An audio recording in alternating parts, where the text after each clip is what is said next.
Hello, I am Khurram Amir Qureshi, Principal Solicitors in KQ Solicitors Luton, United Kingdom. मैं इस video में थोड़ा सा बताऊंगा विजिटर वीज़े के मुतालिक। विजिटर वीज़े की जो एप्लीकेशन है, अक्सर जो लोग क्वेश्चन करते हैं तो वो कहते हैं कि हम यूके में विज़िट के लिए आना चाहते हैं, लेकिन यहाँ पे हमारा कोई फैमिली मेम्बर नहीं है, तो हम कैसे अप्लाई कर सकते हैं, हम कैसे आ सकते हैं, क्योंकि हमारा तो कोई स्पॉन्सर ही नहीं है। तो सबसे पहली बात तो ये कि जब आप विज़िट के लिए आना चाहें तो आपका यहाँ पे यूके में कोई फैमिली मेम्बर होना या कोई फ्रेंड होना लाजमी नहीं है। तो जो ये एक विजिटर वीज़े की जो कैटेगरी है, इसमें ये उसको इसको कंबाइन किया गया। एक स्टैंडर्ड विजिटर वीज़े की एप्लीकेशन होती है, इसमें कई रीजंस होते हैं आपके विज़िट करने के। जैसे अगर आप यहाँ पे आना चाहें हॉलीडेज़ के लिए, तो आप हॉलीडेज़ के लिए आ सकते हैं। आप यहाँ पे कि मैं घूमने फिरने के लिए जाना चाहता हूँ, मैंने मुख्तलिफ सिटीज़ देखनी है, मैंने विज़िट करना है, बिल्कुल ऐसे जैसे आप अपने मुल्क में दूसरे शहरों में जाते हैं विज़िट के लिए, हॉलीडेज़ में छुट्टियाँ गुजारने के लिए, तो बिल्कुल इसे टूरिज़्म, तो आप इसके लिए अप्लाई कर सकते हैं। आपका यहाँ पे कोई फैमिली मेम्बर होना या फ्रेंड होना लाजमी नहीं है। इसी तरह लेकिन अगर आपके यहाँ कोई फैमिली मेम्बर है, कोई फ्रेंड्स हैं, तो बिल्कुल आपका जो विजिट वीज़े का जो एक रीज़न हो सकता है, पर्पज़ हो सकता है, वो ये कि मैं अपनी फैमिली से मिलने जा रहा हूँ, अपने फ्रेंड से मिलने जा रहा हूँ, साथ में मैं हॉलीडेज़ भी करूँगा, तो कंबाइन भी हो सकता है। इसके अलावा जो डिफरेंट पर्पसेस हैं, जैसे कोई प्राइवेट मेडिकल ट्रीटमेंट के लिए आना चाहे यहाँ पे, तो वो भी आ सकता है। तो इसके अलावा जो है आपकी अगर कोई बिज़नेस एक्टिविटीज़ हैं तो आप उसके लिए भी आ सकते हैं कि जी मैं यहाँ पे यूके में आना चाहता हूँ। अगर आपने यहाँ पे किसी से मीटिंग करनी है, बिजनेस मीटिंग, कोई ट्रेड फेयर अटेंड करना है, कोई कॉन्ट्रैक्ट निगोशिएट करने हैं, तो आप इसके लिए भी आ सकते हैं। तो ये बिज़नेस पर्पस भी हो सकता है।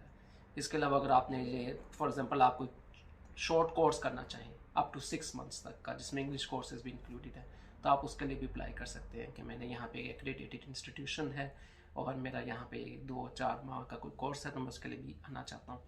तो मतलब डिफरेंट रीजंस इसमें हो सकते हैं, जैसे मैंने बताया tourism, for holidays, to meeting family friends, business purpose, कोई छोटा सा कोई कोर्स करने के लिए, या कोई आप इसमें प्राइवेट मेडिकल ट्रीटमेंट अगर आप करना चाहें उसके लिए। इसके अलावा कोई रिसर्च करना चाहें तो इसके लिए भी आप आ सकते हैं।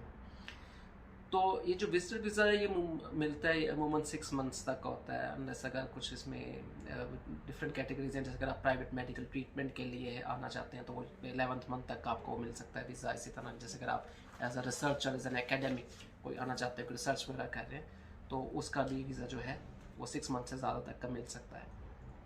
लेकिन जो विजिटर वीज़े की जो इम्पोर्टेंट बात वो ये है कि आप जब एज अ विजिटर यहाँ पे आते हैं तो आप यहाँ पे कोई जॉब वगैरह नहीं कर सकते, वेदर पेड और अनपेड, आपको जॉब अलाउड नहीं है।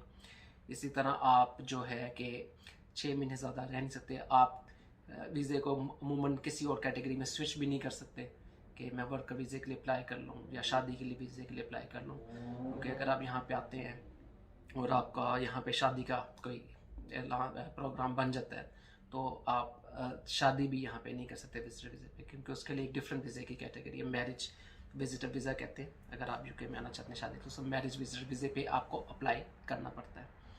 तो जैसे होता है कि इसमें आप अमूमन 6 मंथ तक रह सकते हैं। इसकी £95 फ़ीस होती है। आप इसको अगर आप ज़्यादा अरसे तक रहने लग चाहें तो डिफरेंट वीज़े हैं। जैसे वो मेडिकल ट्रीटमेंट है, उसकी फ़ीस डिफरेंट है, उसकी £195 फ़ीस है। और अगर आप एकेडमिक के तौर पर आना चाहते हैं कोई रिसर्च वगैरह करने के लिए, तो उसकी फ़ीस भी £190 है। वो आप अप टू 12 मंथ्स तक के लिए यहाँ पर रह सकते हैं। अब विजिटर वीज़े के लिए जब आपकी जो रिक्वायरमेंट्स हैं कि क्या करना चाहिए, अगर कोई स्पॉन्सर यहाँ पे नहीं है, कि मेरा फैमिली फ्रेंड नहीं है, तो मैं मुझे कौन स्पॉन्सर करे, तो स्पॉन्सर जैसे मैंने बताया इसका कोई ऐसा कंसेप्ट नहीं है। अगर फैमिली फ्रेंड्स हैं तो सिर्फ लेटर में बताते हैं कि हाँ जी हम यहाँ पे रहते हैं, और आप बताते हैं कि मैं जब यूके में जाऊँगा तो मैं इनके पास रहूँगा। लेकिन अगर आपके और डिफरेंट पर्पज़ हैं तो आपको सिर्फ पर्पस बताना पड़ता है, प्रूफ देना पड़ता है। अगर आप बिजनेस मीटिंग के लिए आ रहे हैं कि कहाँ पे मीटिंग है या कहाँ पे फेयर ट्रेड है जहाँ पे आपने जाना है, अगर आप छोटा कोई कोर्स करने के लिए आ रहे हैं कि कहाँ पे कोर्स में आपने एडमिशन लिया है, आपने फीस पे कर दी है लेटर उनकी तरफ से, मतलब पर्पस। और अगर आप हॉलीडेज़ के लिए आना चाहते हैं तो सिर्फ यही कि मैं कहाँ का मेरा इरादा है घूमने का, और आपने बताना पड़ता है कि मैं जब यूके में आऊँगा मैं कहाँ पे रहूँगा। आपको एक एस्टिमेट बताना पड़ता है कि जितने भी एक्सपेंस है वो कितने एक्सपेंस आ सकते हैं, कितनी कॉस्ट आ सकती है, और इसके अलावा आपको फंड्स बताने पड़ते हैं कि आपके पास अवेलेबल फंड्स हैं, आपके पास इतना पैसा है कि आप इजीली ये जो टूर है यूके का अफोर्ड कर सकते हैं, आपको कोई परेशानी इसमें नहीं होगी, आपके पास फ़्लाइट्स का भी, रहने का भी, वो खाने पीने का भी, अपने मेंटेन करने का तमाम खर्चा मौजूद है। इसके अलावा आपको सबसे इम्पोर्टेंट बात ये बतानी पड़ती है कि आप at the end of your visit आपका पूरा इरादा है कि आप यूके से वापस जाएंगे। इस मकसद के लिए अक्सर आपको मुख्तलिफ प्रूफ देने पड़ते हैं कि आपकी अपने मुल्क में एक लाइफ है, आपकी सोशल टाइज़ हैं, जिसके लिए आपको वापस जाना बहुत ज़रूरी है। तो once you satisfy all this requirement तो आपको विजिटर वीज़े के जो है एप्लीकेशन है इसमें ग्रांट होने के काफ़ी ज़्यादा चांसेस होते हैं। अगर आपको मज़ीद मालूमात चाहिए विजिटर वीज़ा चाहे किसी भी कैटेगरी में, whether to meet family, friends, tourism, holidays, business और या शॉर्ट स्टडी कोर्स या प्राइवेट मेडिकल ट्रीटमेंट किसी भी किस्म की, तो आप इसके लिए मुझे ईमेल कर सकते हैं info@kqsolicitors.com पे, या मेरे मोबाइल नंबर पे 00447853844688 पे। तो जितनी भी आपके क्वेरीज होंगी मैं इसका इंशाल्लाह पूरी जवाब दूंगा, आपसे कांटेक्ट बैक करूंगा और मैं आपको डिटेल आपके पर्सनल सर्कमस्टांसेस के मुताबिक एडवाइस दूंगा। और काफ़ी केसेस ऐसे होते हैं जो हम नो विन नो फी पे भी करते हैं, यानी आप फ़ीस तभी पे करते हैं जब आपको वीज़ा लग जाए, और अगर आपको वीज़ा नहीं लगता हमारी कोई फ़ीस चार्ज नहीं होती। Thank you so much.